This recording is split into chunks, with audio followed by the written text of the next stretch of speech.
Dear students of class 7, welcome to our online classes, and I am Ajmeri Sultana, and also wishes to Happy New Year. Students, today I will discuss with you about articles, very important topics. So let's start our class. Students, please be careful and attentively listen to my lecture. খেয়াল করো, আজকে তোমাদের সাথে আমি article নিয়ে মূলত আলোচনা করব। তো আর্টিকেল এটা কিন্তু সহজ একটা টপিক এবং তোমরা আরো ক্লাস 4-5 থেকে এটা পড়ে এসেছো। তারপর যেহেতু এটা তোমাদের নতুন ক্লাস, তোমরা সবাই নতুন 6 থেকে 7 উঠেছো, নতুন বছর নতুন ক্লাস, তার জন্য একটা সহজ টপিক নিয়ে তোমাদের সাথে আমি ক্লাসটা শুরু করি। তার জন্য আমি মূলত আর্টিকেলসটা বেছে নিয়েছি। আর্টিকেলস খেয়াল করো, বাংলাতে যেটাকে বলে পদাশ্রিত নির্দেশক। আর্টিকেলস অর্থাৎ আর্টিকেলস আমরা আগে করছি কি সাধারণত এ এন এবং ডি কে আর্টিকেল বলে। অর্থাৎ আর্টিকেলটা হচ্ছে কি এমন একটা ওয়ার্ড যেটা নাকি নাউন বা নাউনের পূর্বে বসে সে নাউনটা কি নির্দিষ্ট বা অনির্দিষ্টতা কি প্রকাশ করে। নাউনটা কি নির্দিষ্ট করে বোঝাচ্ছে নাকি অনির্দিষ্ট করে বোঝাচ্ছে সেটাই প্রকাশ করে নাউনের পূর্বে বসে, সেটাই হচ্ছে কি আর্টিকেল। অর্থাৎ A N D K article বলে, যেটা তোমরা পড়ে এসেছো আগে। তো আর্টিকেল হচ্ছে কি আমরা জানি কয় প্রকার? 2 প্রকার। একটা হচ্ছে ইনডিফিনিট আর্টিকেল, আরটা হচ্ছে definite article.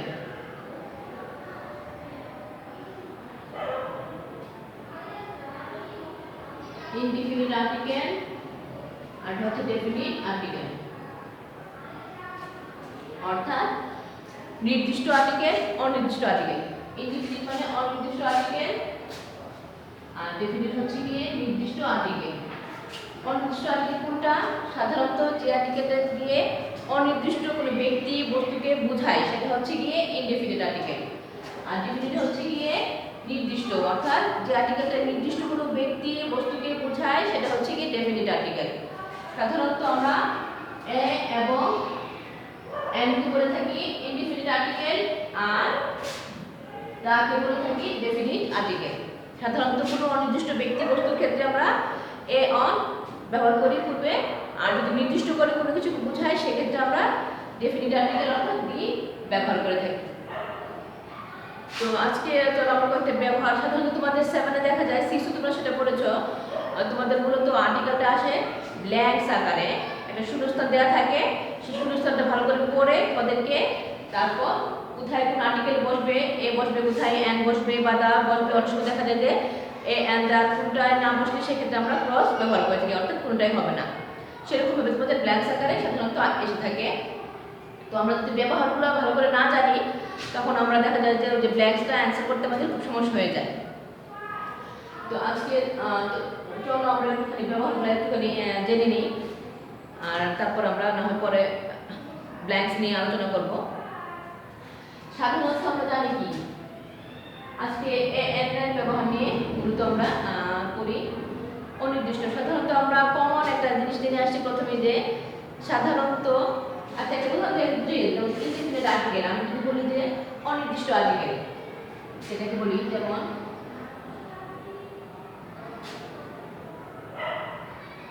a woman is crying, the cow is a useful animal, a woman is crying, একজন মহিলা কাঁদছে। এখন এই মহিলাটা যেমন কি মানে অনির্দিষ্ট করে বোঝাচ্ছে, নির্দিষ্ট করে বোঝাচ্ছে না, এখানে এ দ্বারা অনির্দিষ্ট করে বোঝাচ্ছে। সেটা যেটাকে বলছে অনির্দিষ্ট কোনো ব্যক্তি বস্তুকে বোঝালে সেক্ষেত্রে আমরা এ অথবা এন ইউজ করি। তার জন্য এখানে এ বস্তু অনির্দিষ্ট মানে মহিলাকে বোঝাচ্ছে। The cow is a useful animal, গরু একজন উপকারী জন্তু। এখানে দা বসছে কি অর্থে? এখানে গরু যে মানে কি সমগ্র গরু জাতিকে কি নির্দিষ্ট করে বোঝানো হচ্ছে, তার জন্য এখানে দা বসছে নির্দিষ্ট অর্থে। একটা উদাহরণ তোমাদেরকে বুঝিয়ে দিলাম সুবিধার জন্য যে অনির্দিষ্ট কোনটা আর নির্দিষ্ট কোনটা। তো এখন চলো একটুখানি এ এন একটু ব্যবহার নিয়ে কথা বলি, আলোচনা করি। দেখো সাধারণত আমরা জানি কি, আমরা পড়ে এসেছি যে সাধারণত কনসোনেন্ট যে ওয়ার্ড মানে শব্দটা শুরু হয়, ওয়ার্ডটা শুরু হয়, সেখানে প্রথম অক্ষরটা যদি আমাদের কনসোনেন্ট দিয়ে শুরু হয় সেক্ষেত্রে আমরা এ ব্যবহার করি, আর যদি ভাওয়াল দিয়ে শুরু হয় সেক্ষেত্রে আমরা এন ব্যবহার করি। ভাওয়াল কোনগুলা? ভাষা সাধারণত পাঁচটা, এ ই আই ও ইউ, এই পাঁচটা হচ্ছে ভাওয়াল। এ ই আই ও ইউ পাঁচটা হচ্ছে ভাওয়াল। এই পাঁচটা বাদে বাকি সবগুলো হচ্ছে গিয়ে কনসোনেন্ট।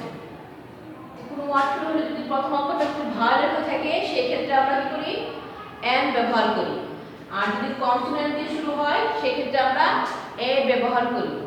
যেমন ধরো আমি তোমাদেরকে বললাম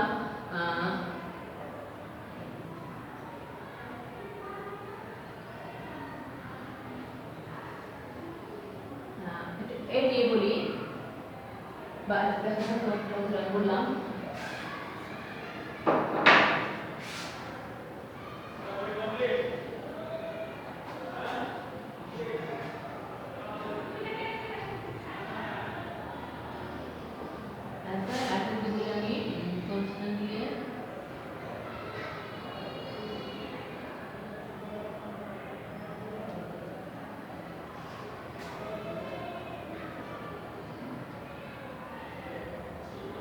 দেখো he bought dash apple, he has pen।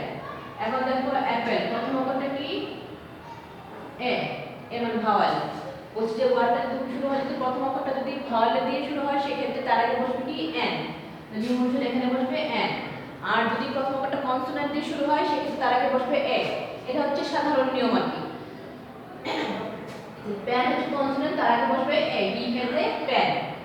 তাহলে কনসোনেন্ট সাধারণ নিয়মে কনসোনেন্টের আগে বসবে এ আর ভাওয়ালের আগে এন। এখন কিন্তু ব্যতিক্রম হচ্ছে গিয়ে যদি এর উচ্চারণ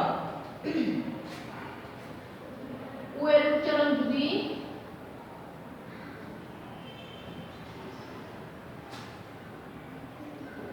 ওয়ার মতো হয়, ইউ এর উচ্চারণ যদি ইউর মতো হয়, এর উচ্চারণ যদি ইউর মতো হয়, তাহলে এগুলা কিন্তু ব্যতিক্রম হচ্ছে গিয়ে যদি ও এর উচ্চারণ ওয়ার মতো হয়, ইউ এর উচ্চারণ ইউর মতো হয়, ই এর উচ্চারণ যদি ইউর মতো হয়, তাহলে এগুলা কি ভাওয়াল হওয়া সত্ত্বেও এগুলার আগে কি বসবে? এ বসবে, এন না বসে এ বসবে। যেমন I saw, আমি লিখলাম না, তোমরা বলবে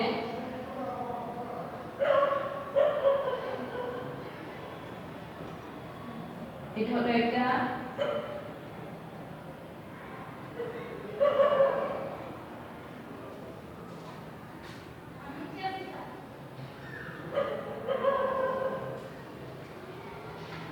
Suman is a university student।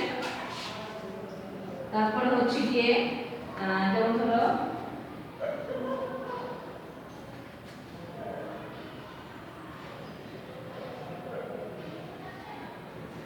আমি বলছি যে যদি ও এর উচ্চারণ ওয়ান মতো হয়, এখানে দেখো আই স ও এর ওয়ান, ও উচ্চারণ করতে গেলে ওয়ান, তাহলে সেক্ষেত্রে হবে কি ও এর উচ্চারণ ওয়ান মতো হলে তার আগে বসবে এ, তাহলে এখানে বসবে এ বসবে। সুমন ইন ইউনিভার্সিটি, ইউ এর উচ্চারণ করছি ইউর মতো হলে তাহলে এটা ভাওয়াল হওয়ার সত্ত্বেও তার আগে বসবে কি এ। তারপর একটা বলছিলাম যে ই এর উচ্চারণ ইউর মতো হলে সেটা ভাওয়াল হওয়া সত্ত্বেও কি বসবে? তার আগে একটু খেয়াল করো,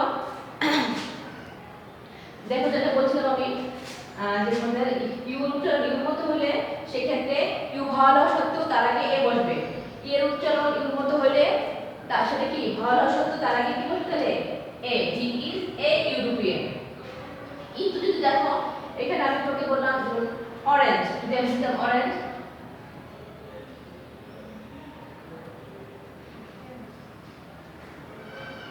এখানে দেখো অরেঞ্জ পুরো উচ্চারণ কিন্তু ওয়ার মতো হয়নি, তার জন্য যেহেতু এটা ভাওয়াল তার আগে কি বসবে এন। এখানে পুরো উচ্চারণ ওয়ার মতো হয়েছে দেখে তার জন্য ভাওয়াল শব্দ তার আগে এ বসেছে। ঠিক তেমনি ইউনিভার্সিটি যেমন আগলি, দেখো ইদে আগলি বার,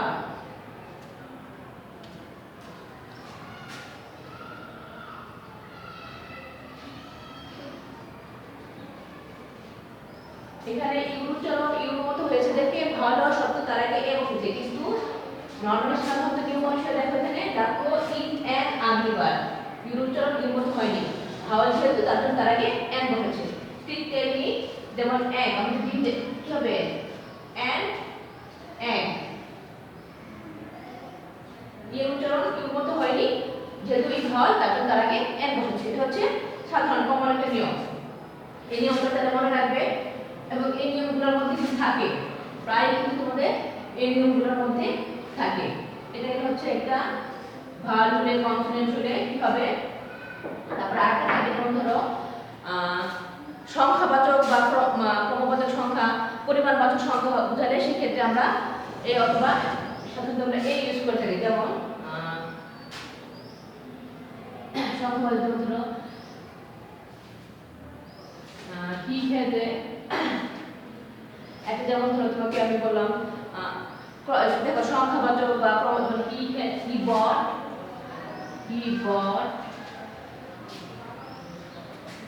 a dozen mango, সে এক ডজন আম কিনেছিল। সেরকম সংখ্যা বা পরিমাণ বোঝালে সেক্ষেত্রে তার আগে এ বসে, ডজন, তারপরে কাপল, তারপর হচ্ছে 100, এগুলোর আগে এ বসে।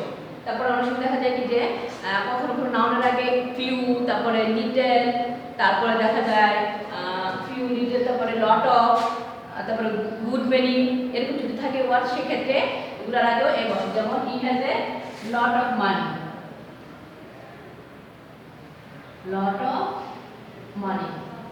এগুলোর আগে কি বসবে এ বসবে। তারপরে তোমাদের আমরা জানি অনেক সময় তুলনা অর্থে প্রপার নাউন যখন কমন নাউন রূপে ব্যবহৃত হয় তখন সেক্ষেত্রে তার আগে কি বসে এ বসে। যেমন এটা লিখলে তুলনা অর্থে প্রপার নাউন যখন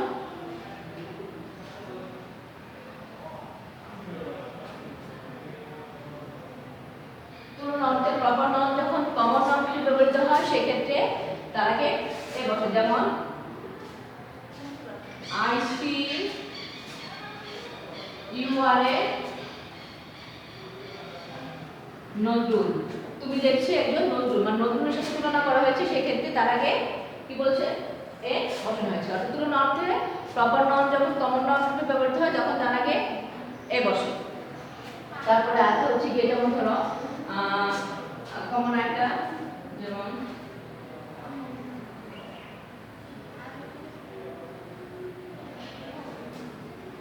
তারপর আবার গুণগত নাউনের ক্ষেত্রেও দেখা যায় কি তার আগে কি বসে প্রপার নাউন যখন কি হয় গুণগত নাউন হিসেবে ব্যবহৃত সেক্ষেত্রে প্রপার নাউনের আগে বসে। যেমন হেলেন ইজ এ বিউটি,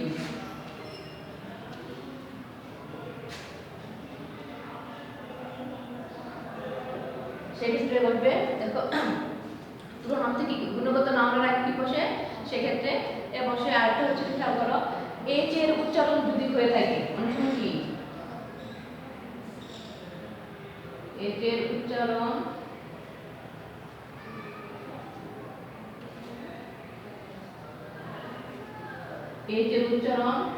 না হলে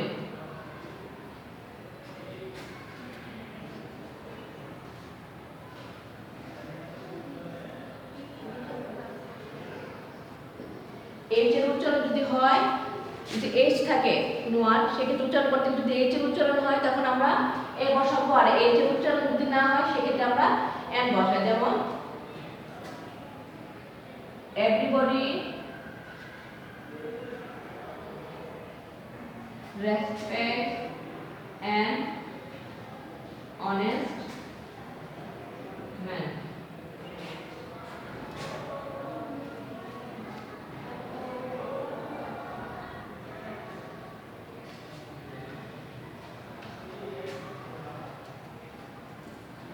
everybody respects N honest man. এখানে কিন্তু আমরা অনেস্ট বলি না, আমরা বলি কি অনেস্ট, মানে এই যে উচ্চারণটা এখানে হয় না, অনেস্ট পুটা চলে আসছে এজ বাদ দিয়ে। সেই ক্ষেত্রে এই যে উচ্চারণ না হলে তখন আমরা তার পূর্বে এন বসাবো। আর যদি এই যে উচ্চারণ হয় he lives in a hotel, এজ হো এই যে উচ্চারণ করতেছি আমরা, সেই ক্ষেত্রে তার আগে বসবে এ। এটাও কিন্তু অনেক সময় আসে। তারপরে তোমাদেরকে আরেকটু আগে বলেছি যে অপরিচিত ব্যক্তি, অপরিচিত ব্যক্তি হলেও কিন্তু সেক্ষেত্রে তার আগে এ বসে। যেমন ধরো অপরিচিত ব্যক্তি, যেমন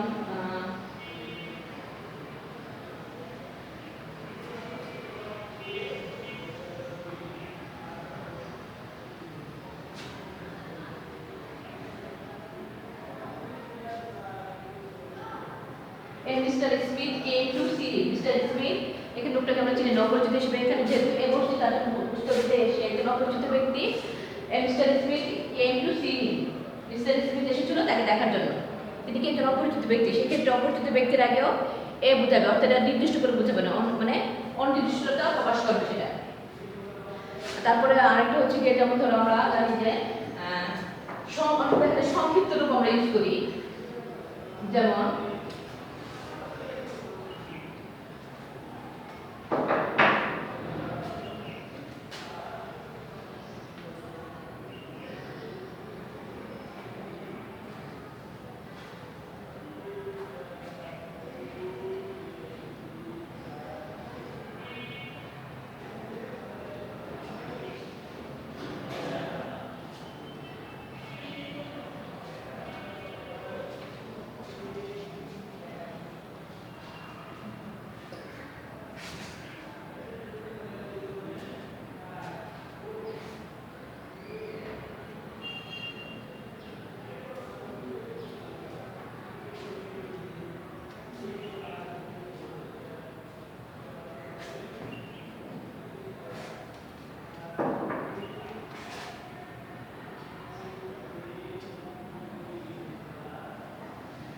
mister Amin is an affiliate, যদি সংক্ষিপ্ত রূপ প্রকাশ করে, যদি সংক্ষিপ্ত রূপ প্রকাশ থাকে এবং সংক্ষিপ্ত রূপটা উচ্চারণ করতে গেলে যদি আমরা প্রথম অক্ষরটা যদি আমাদের উচ্চারণটা যদি ভালো উচ্চারণ আসে তাহলে তার আগে বসবো এন। আর সংক্ষিপ্ত রূপের ক্ষেত্রে যদি উচ্চারণ করতে যাই আমরা, সেক্ষেত্রে উচ্চারণটা যদি হয় কনসোনেন্টের উচ্চারণ তাহলে সেক্ষেত্রে হবে এ। যেমন আমি ইজ এমবিবিএস ডক্টর, এমবিবিএস উচ্চারণ করতে গেলে প্রথম কি আসে এমবিবিএস এ আসে, মানে হচ্ছে ভাল, তাহলে তার আগে কি বসবে এন। তারপর আমি এখানে বললাম রিনা ইজ এ বিএ, বি মানে ব্যাচেলর অফ আর্টস পরিপূর্ণ রূপ, কিন্তু যেহেতু বি এর সংক্ষিপ্ত রূপে আমরা ইউজ করেছি, সংক্ষিপ্ত রূপ যেহেতু উচ্চারণ করতে গেলে তার আগে কি আসে বি এ, বি বি হচ্ছে কনসোনেন্ট, তার জন্য তার আগে বসবে এ। অর্থাৎ সংক্ষিপ্ত রূপ থাকলে সেক্ষেত্রে আমরা উচ্চারণ করতে গেলে যদি প্রথম অক্ষরটা ভালো উচ্চারণ হয় তাহলে তার আগে বসবে এন, আর যদি প্রথম অক্ষরের উচ্চারণ যদি হয় কনসোনেন্টের মতো উচ্চারণ সেক্ষেত্রে আসবে এ। এটা হলো একটা। তারপর অনেক সময় একটা জিনিস খেয়াল করো, আমরা বর্ণনা করি বা যেমন ধরো যেমন ধরো